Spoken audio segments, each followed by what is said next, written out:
Marina Cole had always been the kind of person who took pride in the spaces she created. As a professional landscape designer, she spent her career transforming neglected yards into vibrant outdoor havens, combining the elegance of modern architecture with the organic calm of nature. When she finally bought her own home on the quiet edge of Fairmont, she saw more than just a house. She saw a blank canvas on which she could design the private retreat she had dreamed about for years. The centerpiece of that vision, the crown jewel of her property, was the pool. Not just any pool, but one she had designed down to the smallest detail, with soft underwater lighting that cast a warm glow in the evenings, a heating system that could keep the water comfortably warm year-round, and stonework chosen for both beauty and durability. It wasn't a luxury she had stumbled into by chance. It was the result of years of saving, planning, and hard work. The day the contractors finished, Marina felt a quiet, profound satisfaction as she stood at the edge of the shimmering water, the sun dipping low enough to reflect a golden sheen across the surface. She invited a few close friends over that evening for a casual dinner, eager to share the moment and let the laughter and conversation echo over the deck she had personally built. It wasn't a wild party, just good food, a few glasses of wine, and the sound of water lapping gently against the tile. From where she stood, it was perfect, every detail exactly as she had envisioned. Yet, as she carried a tray of drinks out to her guests, her gaze was drawn, almost involuntarily, to the second-floor balcony of the house next door. There, leaning casually against the railing, was her neighbor, Karen Miller. Marina had spoken to her only once since moving in, a polite introduction when Karen dropped off a misdelivered package. Now, in the fading light, she could see that Karen wasn't just idly looking over. She was holding up a phone, angled unmistakably toward Marina's backyard, the lens reflecting a faint glint as it caught the last streaks of sunlight.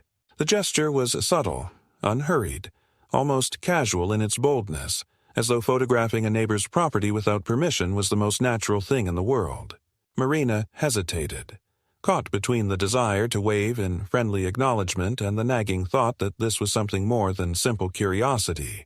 Karen didn't lower the phone or pretend to be doing something else. She kept it up, adjusting her stance slightly as though framing the perfect shot. Marina, unwilling to dampen the evening with confrontation, forced herself to turn away, focusing on the conversation at her table. Still, the image stuck with her. The fixed posture, the deliberate movements, the way Karen's gaze had seemed more like she was surveying than admiring.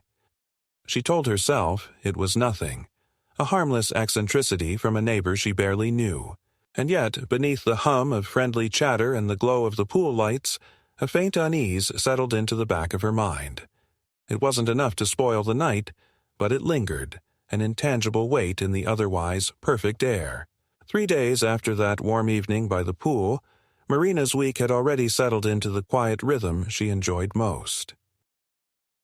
The sun was still low when she left for work that morning, the deck and water behind her catching only the first pale hints of light.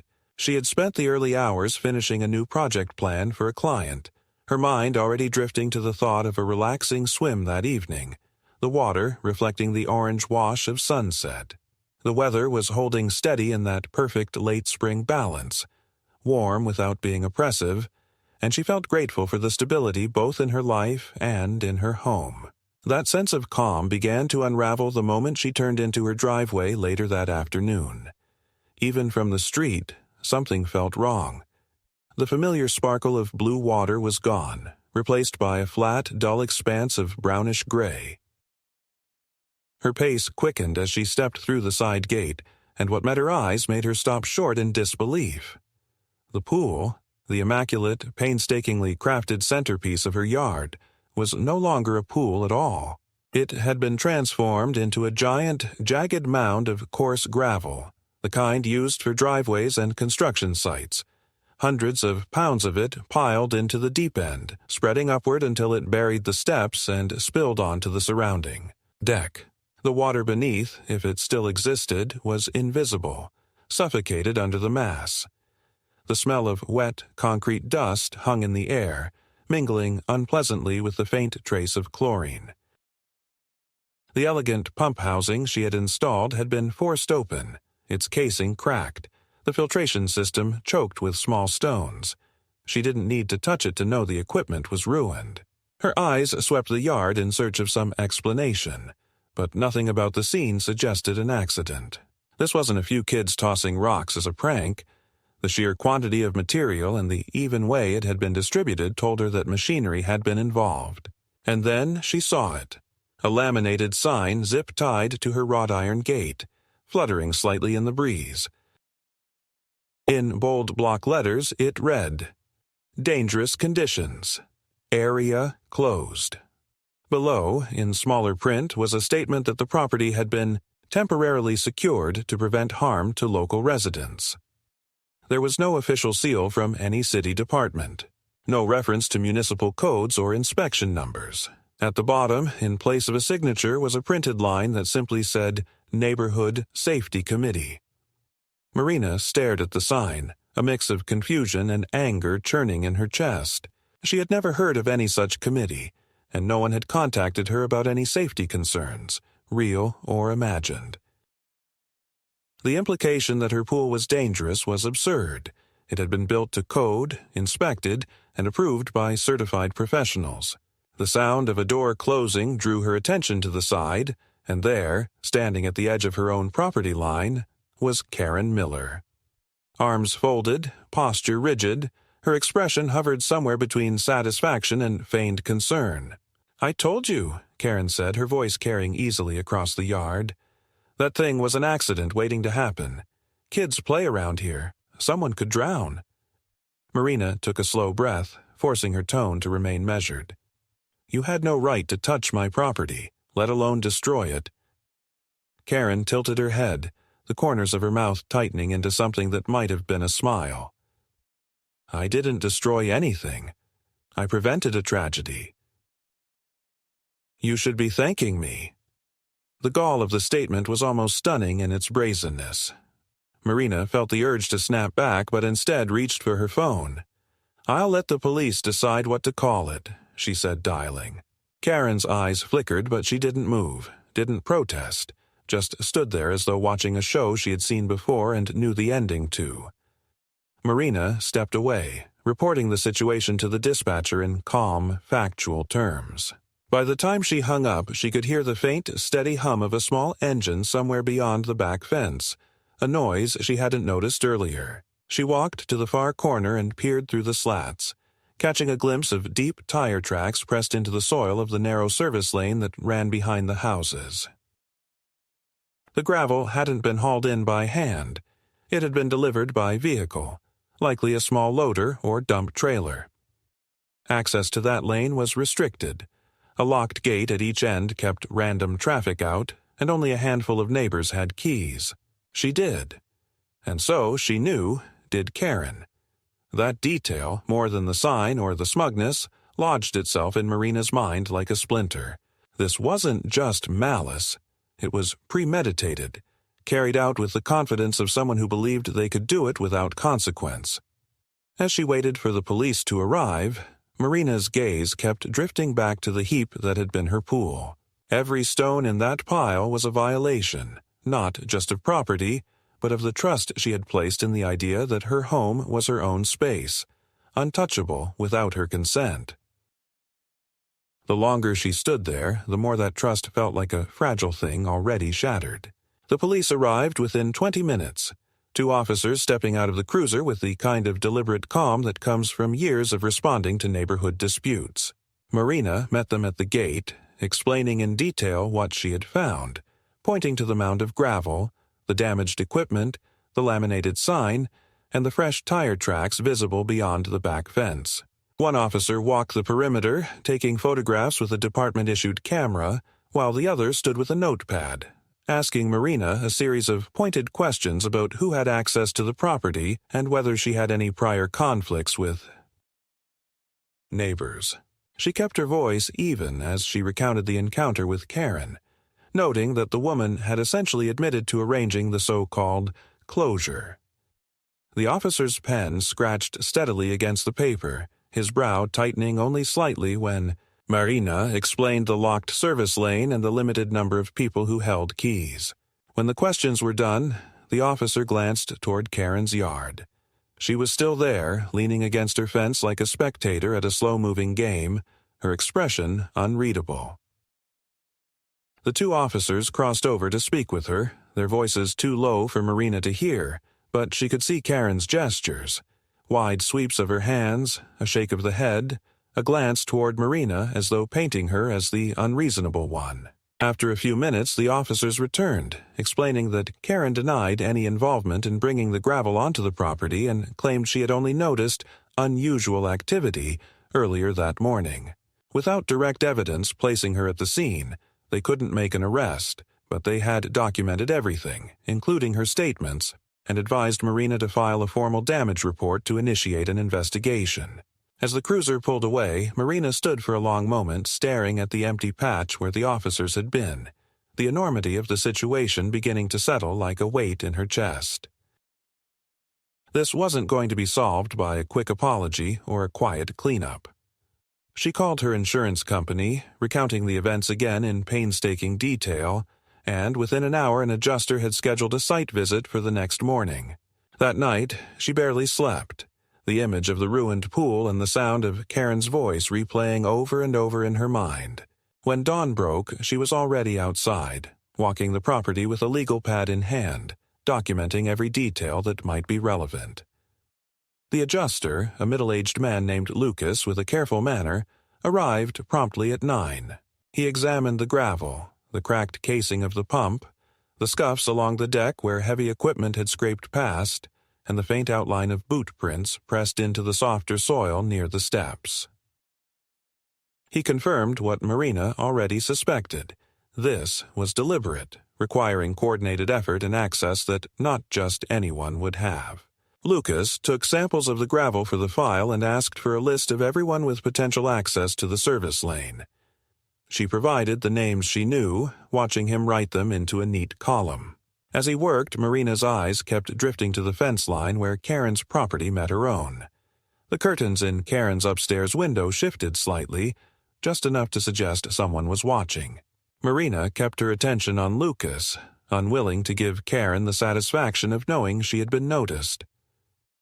Later that afternoon, as Marina was inside drafting an email to her attorney friend to ask for advice, a sound at the gate drew her outside. A man she didn't recognize was standing there, holding a clipboard and wearing a polo shirt with an unfamiliar logo. He introduced himself as a neighborhood compliance consultant, claiming he had been asked to evaluate safety hazards on her property. Marina's stomach tightened.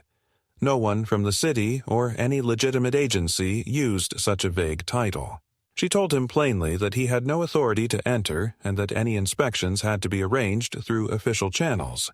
The man didn't argue, but his easy smile and casual, "just doing my job," felt rehearsed, as though he expected her to protest and was filing her reaction away in some mental ledger. When he left, she made note of his name and the company on his shirt, adding it to the growing file of suspicious incidents. By evening, the air between her home and Karen's felt charged, like the space between storm clouds before a lightning strike. Marina avoided looking in that direction, but she could sense movement, a presence. She had lived in enough neighborhoods to know when tension had shifted from petty annoyance into something more calculated, and now every instinct told her this was moving into dangerous territory. The easy thing would have been to start confronting Karen directly, to let frustration spill out in accusations, but Marina had seen too many people lose their footing that way, giving the other side ammunition. Instead, she tightened her focus on building a case the right way. Witnesses, documentation, formal channels. The damage was already done to her pool, but the next step was making sure that whoever was behind it, whether Karen or someone working with her, would not find the process as easy as they clearly expected it to be. 2 days after the adjuster's visit, Marina received a call from Officer Ramirez, the investigator assigned to her damage report. His tone was polite, but carried the clipped precision of someone who wanted facts and nothing more. He explained that the department had reviewed the photographs and notes taken at the scene, but to move forward they needed something more tangible. Surveillance footage, an eyewitness, or a record tying a specific person to the delivery of the gravel. Marina almost laughed at the absurdity of the requirement. It was the kind of crime that left its signature in intent rather than in fingerprints. She thanked him for the update and ended the call, feeling the edge of frustration but refusing to let it cloud her reasoning. It was clear that if she wanted this to progress, she would have to provide the kind of evidence that closed off every avenue for denial. That afternoon, she decided to visit the municipal building to speak with a contact in the city's Planning and Development Department, a woman named Rachel Ellis she had worked with on a few professional landscaping projects. Rachel greeted her warmly, but as soon as Marina explained why she was there, the other woman's expression turned serious. "We've had no record of any safety complaints about your property," Rachel said, pulling up the system on her computer. "And there's definitely no such thing as a neighborhood safety committee recognized by the city. Whoever put up that sign fabricated the authority entirely." Rachel hesitated before leaning closer over the desk. "You should know. You're not the first person to come in with this kind of story. Different details, but similar pattern. Private property suddenly declared unsafe, access restricted, and within a month there's talk about the owner selling under pressure. A few of these cases are still unresolved because nothing was officially traced back to the person suspected of orchestrating it." The words settled heavily in Marina's mind. She had thought this was just a neighbor's personal vendetta, but now it sounded like a calculated tactic with a clear objective. She asked Rachel if she knew of any current investigations, but Rachel shook her head. "If there are, they're not public. Be careful. Whoever's doing this seems to know exactly how far they can go without crossing into a chargeable offense, at least until someone catches them making a mistake." Driving home, Marina replayed that conversation, each line sharpening her understanding of the situation. This was not about safety. It was about leverage, manufacturing a problem so they could sell you the solution. When she pulled into her driveway, her eyes fell on the back gate and the service lane beyond. The fresh tire tracks had faded, but she knew they were burned into the photographs in the case file. She wondered who else had driven down that lane in the days before the gravel appeared. The next morning, Lucas from the insurance company returned with an engineer to inspect the damage to the pool structure itself. They confirmed that the weight and composition of the gravel had caused stress fractures in several tiles and put pressure on the foundation. Repair would not be a matter of just clearing the stones. The pool would have to be drained, structurally assessed, and partially rebuilt. The cost estimate made Marina's stomach tighten. It was more than most cars were worth. Lucas assured her the insurance would cover it, pending the completion of the investigation. But his tone carried the caution of someone who had seen cases get bogged down for months in disputes over liability. Later that afternoon, as Marina stood on the deck speaking with the engineer, she noticed a woman she didn't recognize walking along the sidewalk outside her fence. The woman slowed near the gate, pretending to adjust her bag while glancing in through the slats. It wasn't a casual look, it was the deliberate scan of someone evaluating details. When their eyes met, the woman smiled faintly, then continued on her way without a word. Marina watched her disappear down the street, noting her sharp posture and the purposeful stride of someone who wasn't there by chance. That evening, her phone buzzed with a message from her attorney friend, Martin Avery, who had been reviewing the photographs and documentation she'd sent. "We need to lock down your property records," the message read. "I'll have the county recorder flag your file for any attempted transfers. I've seen too many cases where fraudulent paperwork shows up before an owner even knows it exists." The implication was clear. Someone might already be moving toward the next step. The following day, Officer Ramirez called again, this time with a note of interest in his voice. They had managed to obtain limited surveillance footage from a house at the far end of the service lane. The video showed a small loader entering late at night, loaded with what appeared to be gravel, and leaving less than an hour later with an empty bed. The license plate was obscured, but the machine had markings from a local equipment rental company. Ramirez said he would follow up with the business to see who had rented that specific unit. It was the first real movement in the case, but Marina tempered her relief. If the rental paperwork led nowhere, the trail could still go cold. She decided to add her own layer of security, not by prowling around with a camera, but by quietly having a professional install discreet perimeter surveillance with clear views of the gates and the service lane. It wasn't about catching someone in the act so much as making it impossible for them to claim they hadn't been there. That night, as she stood by the kitchen window looking out at the darkened yard, Marina thought back to the first moment she had seen Karen lifting that phone on the balcony. At the time, it had seemed curious, maybe even petty. Now, it felt like the opening move in something deliberate, something designed to force her into a position where the only way out was surrender. And she was determined with every careful step she took to make sure that surrender was never on the table. The call from Officer Ramirez came earlier than Marina expected, but the tone of his voice was different this time. Less procedural, more cautious. The rental company had confirmed that the loader seen on the surveillance footage had indeed been checked out on the date in question, but the paperwork didn't match the name of anyone in her neighborhood. Instead, it was rented under a small landscaping business registered 2 towns over, a company with no visible online presence other than a bare listing in a local directory. Ramirez explained that the business owner was out of town, according to an assistant who had answered the phone, and the equipment had been returned after hours, dropped in their yard without inspection. It was a convenient dead end, one that hinted at a proxy being used to distance whoever orchestrated the delivery from the actual act. Marina listened carefully, resisting the urge to interrupt with speculation. She had learned by now that anything she said could end up in a report, and she wanted every word to be measured. The very next day, she found a sealed envelope wedged into the crack of her front door.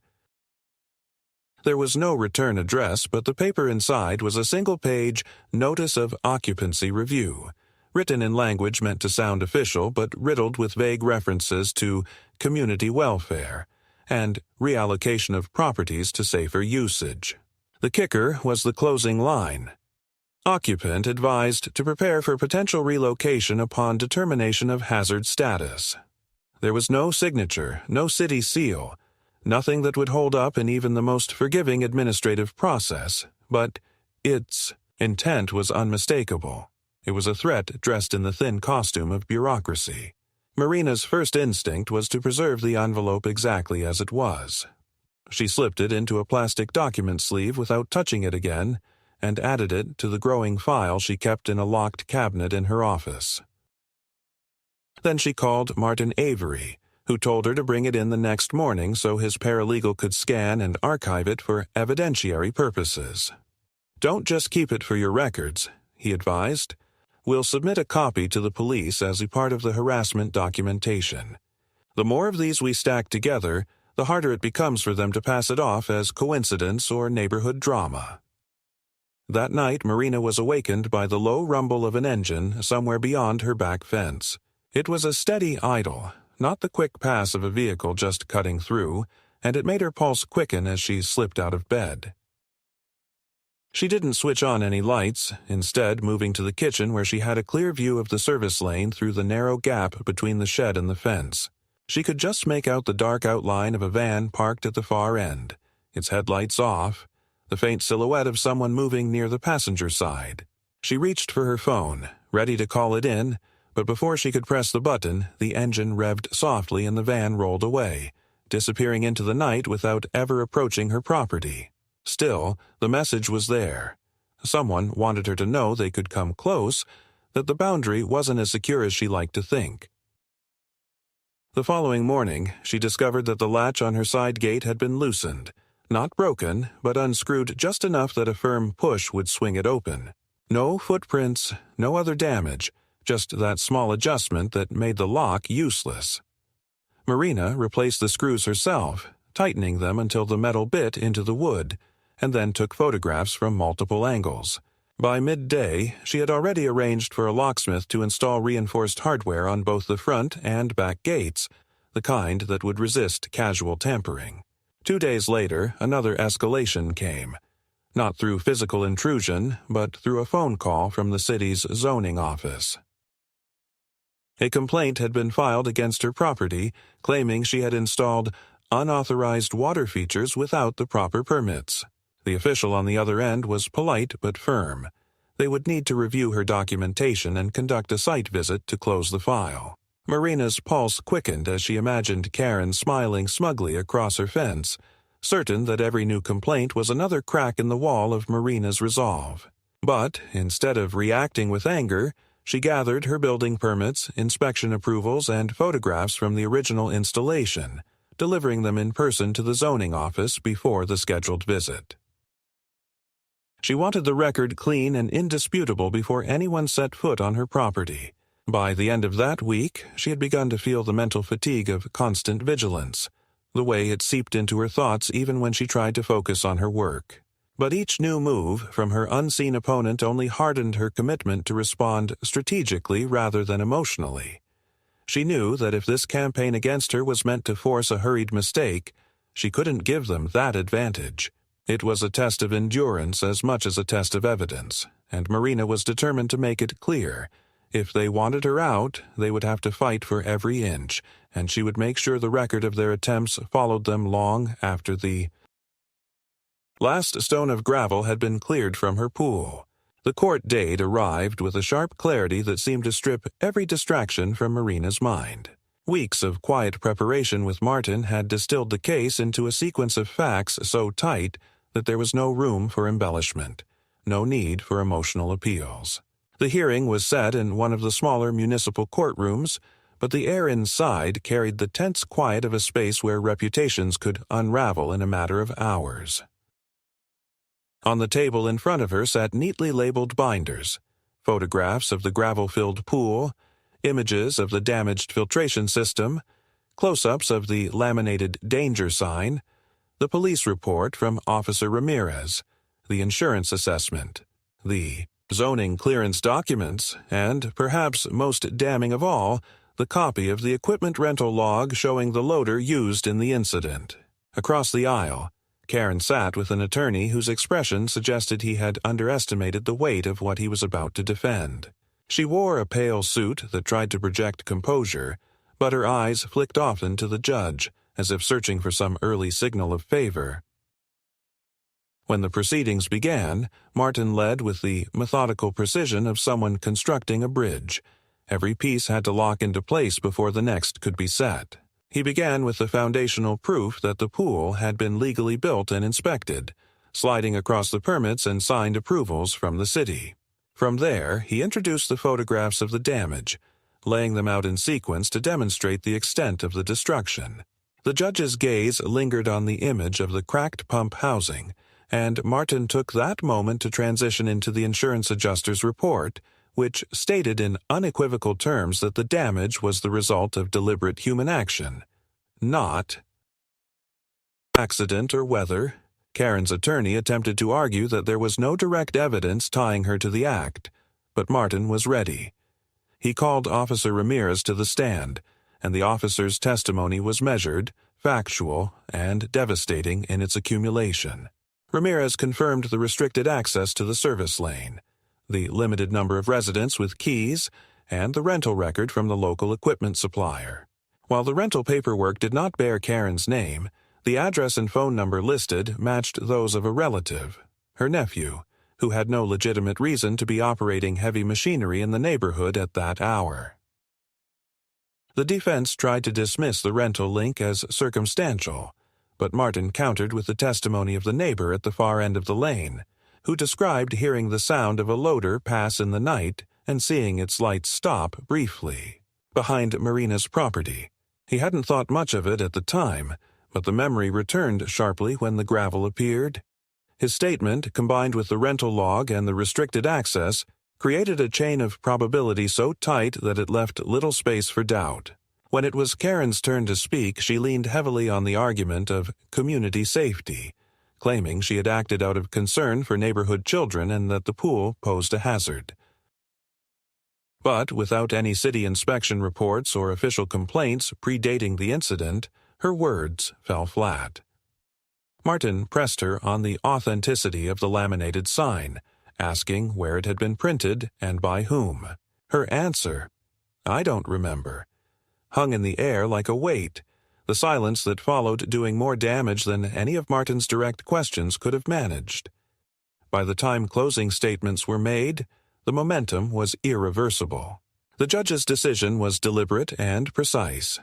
Karen was found liable for the property damage, ordered to cover the full cost of repairs, replacement of equipment, and legal fees.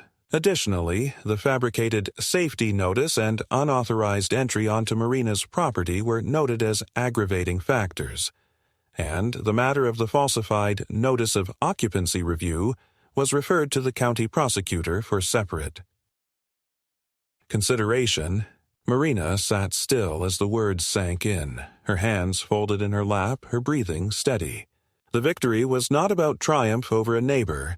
It was about restoring the boundary that had been so brazenly crossed and proving that even calculated harassment could be dismantled piece by piece with patience and precision. When she finally stepped outside into the bright midday air, it felt as if the weight she had been carrying for weeks had loosened at last, leaving her lighter but sharper too, aware now of just how far she was willing to go to protect what was hers.